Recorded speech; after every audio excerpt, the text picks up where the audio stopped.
Something I feel doesn't get spoken about enough is Chelsea's title win in 2014-2015 season. They were top of the table from game 1 to game 38 all the way through. Just not respected enough. So in this video I'm just going to discuss how capable the squad was, like the legends that grew into be even bigger legends, and the fact that they had a bench that could probably beat most teams in that Premier League if that bench was fully played as an 11. Obviously adding 11 players, not just like 7 main players, but like you get what I'm trying to say. If you are new here, smash a like, hit subscribe if you want to see more of my content going forward, and we'll get right into this. So Chelsea started off the season really strong. They had a great season the season before. They were probably unlucky not to win the league, to be honest. Had a couple of bad results and draws, which is kind of unlike Mourinho, to be honest. But they obviously went to Anfield, put in that unbelievable performance. They actually done the same at City's round, and Ivanovic scored an absolute belter to make that 1-0 in that game. They probably could have scored 3 or 4 that game. So they beat the big teams. It's just the kind of little teams that didn't really show up to the races. But Mourinho went hard in the summer transfer window. He took no prisoners. He went out there straight away. Got Fàbregas, got Diego Costa, brought back Courtois, who went on to replace Cesc. Obviously Cesc stayed the whole season as the second in command, but that was a major thing to do at the time because Cesc, maybe not in his prime anymore, but still an absolute capable world beater goalie. Brought in Filipe Luis, absolute class player from Atletico Madrid. Brought in Kurt Zouma as a young prospect from St Etienne who looked phenomenal. And of course brought back the king in Didier Drogba for a swan season. Then we got rid of the likes of Fernando Torres, Demba Ba, Samuel Eto'o. So there's 3 major hits in the striker department straight away. And then they brought in Remy as a third option for a striker. So we went from 3 absolute cult heroes kind of leaving, Demba Ba for his obvious reasons, and Liverpool away and PSG at home. Samuel Eto'o just was an absolute world class striker on his day, not for us but back in the day with Barca and at Milan, but he did score that beautiful hat-trick against Man United. And Torres being Torres, too many countless moments he had iconic for Chelsea. Might not have been at his peak of his powers, but what he did do for that club was unbelievable. And not only did we let go Frank Lampard that season, an absolute legend, we let go Ashley Cole as well. So Dave took on the mantelpiece of being the full left back for the whole season. Madness if you think about that transfer window. And who could forget letting go of David Luiz that season to PSG, who came back to haunt us along with the GOAT Thiago Silva, who obviously in the future came to us and won the Champions League himself. But if you look at that photo from left to right, there's some absolute legends and icons in there, icons in the making. Gary Cahill, future captain. Mark Schwartz, obviously, just an absolute Aussie legend. And the eagle eyes among you might see a certain Mo Salah next to the right wing back legend in the Conte system, Victor Moses. What a throwback that is. So all in all, this is a team that started majority of the first half of the season anyway, in the title winning season. Of course, you can see Schürrle's getting an order quite a lot, and as you know, Schürrle did play a lot in that opening first 10, 15, 20 games. Then he did get sold in the January transfer window, which was a bit random I thought, considering how well he started, especially that goal against Burnley. So this was a team majority of the time that William would come in for Schürrle. Ramirez would come in time to time as well for that kind of right wing position. If maybe Hazard would go into the attacking mid, then William could go out left.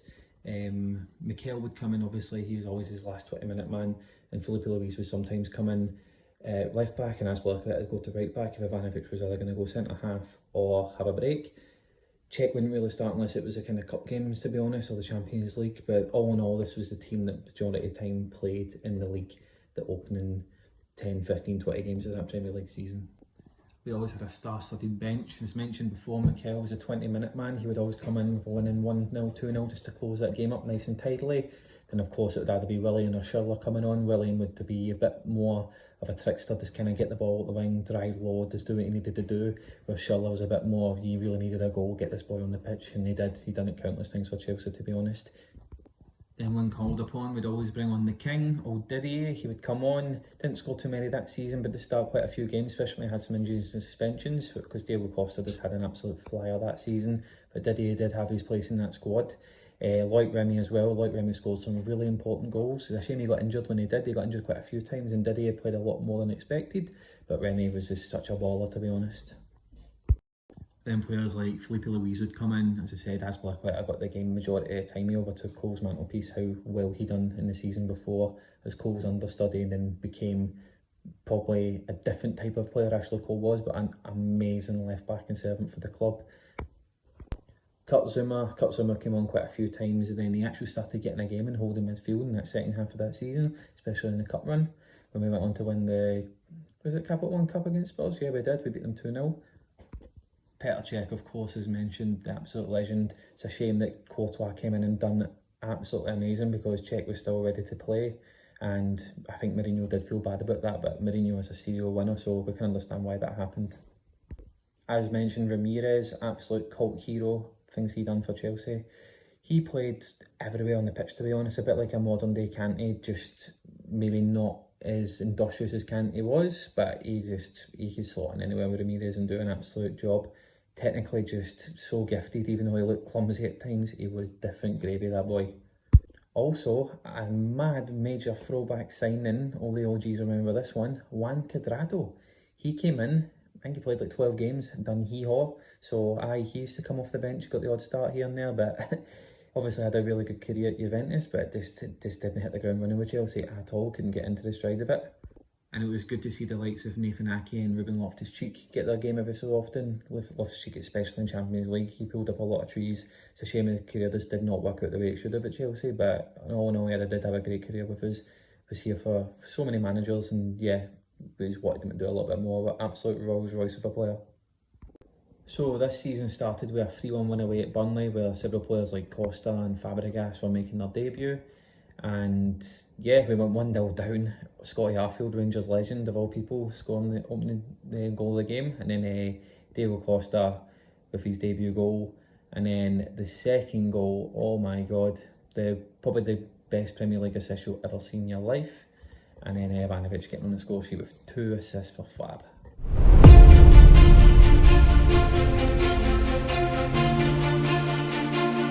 What was that for an assist, man?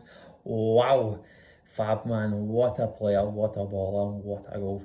So in this season against the traditional Big Six, we actually only lost 1 game, and we had quite a few encounters, to be honest, because obviously we had Liverpool home and away in the Cup, and we progressed in them. We didn't lose 1 game to them. We did not lose to anyone, but of all teams, Spurs. Spurs ended up beating us 5-3 at their ground when Harry Kane caused it. But we ended up getting them back, like we always do, like we always win, used to be 3-point lane. At Wembley in the Capital One Cup final, 2-0, big JT up with a header for the first, and then Diego Costa with a deflection in the second, but he can claim the goal, Fàbregas assist. And that was all she wrote. Good night Vienna and good night Spurs. So the first Big Six counter of the season came away at Man City's ground, and to be honest, we played really well. We probably should have won the game, but a certain you-know-who came off the bench and haunted us.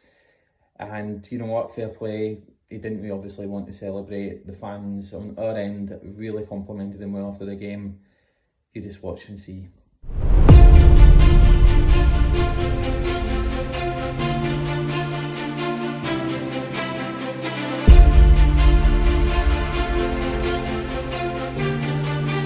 Of all people, Frankie Lampard. That'll bring a tear to a glass eye, that. Our next Big Six encounter of the season came at Arsenal at home. 2-0 win, Eden Hazard with the first for the penalty spot, and the second, Diego Costa, beautiful ball over the top from Fab, one of the pinpoint assists, and great finish, what a goal.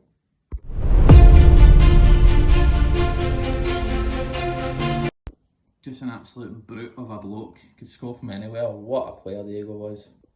The next big encounter came at Old Trafford, another 1-each draw away from home, which obviously isn't a bad thing when you're playing against the Big Six. None other than Drogba got on the score sheet, just watch and witness.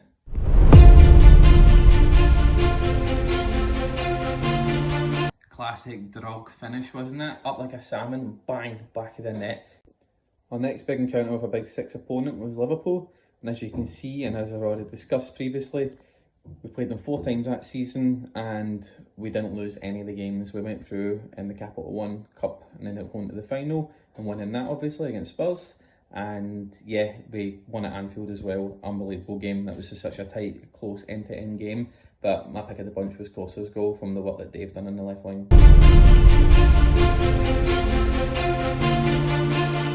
What I love about that goal is Dave's desire just to kind of get by this man, bomb into the box, and he's not really renowned for kind of doing that, as we. The next of the big 6 encounters came against Spurs at home, 3-0 victory, and my 2 favourite goals from that game is because, especially because Diddy got the start because Costa was suspended, I think, and Remy had a bit of a short-term injury. So yeah, called upon, and he always done what he done in London derbies, produced.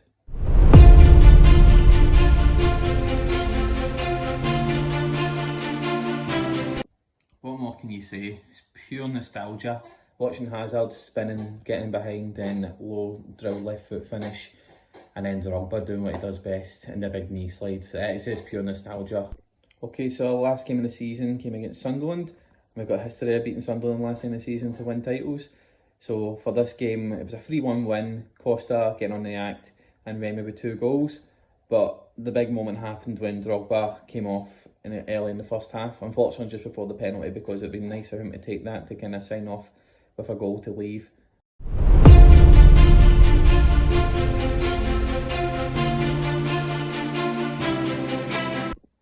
As we can see from the final position, Chelsea on top with 87 points, Man City in second, 79 points, so there's quite a bit of distance there between us at the end. Arsenal third, usually second, but back then they weren't coming that high in the table, so yeah, respectable third. Man United fourth, I might be surprised, because they don't come anywhere near that these days. Tottenham fifth, Liverpool sixth, obviously these days Liverpool's an absolute juggernaut. But yeah, some surprising top 10 finishes there, Southampton, Swansea and Stoke, so there's some good throwbacks there. Southampton had an absolute gem of a team back then as well. But yeah, unbelievable season, unbelievable start, all the way from the top, finishing at the top. It's just history, again, comes with Chelsea. Quick look at the player of the year as well in Hazard, just mercurial, what a player. At his best, just doing what he done, just driving at teams. He didn't even have to score or assist to look good, which most people do these days with stats. It's all about stats. He wasn't that type of player. That boy would just pick up the ball in his own half, run through 5 players, pass it to the player who then got the assist. And he didn't even care. He was just so happy playing when he was playing like that, like a kid in the playground. As you can see, 88 chances created, first in the table for that. Dribbles attempted, 247. That's a disgusting amount, to be honest. First for that. Dribbles completed, 153. So yeah, he's done really well there.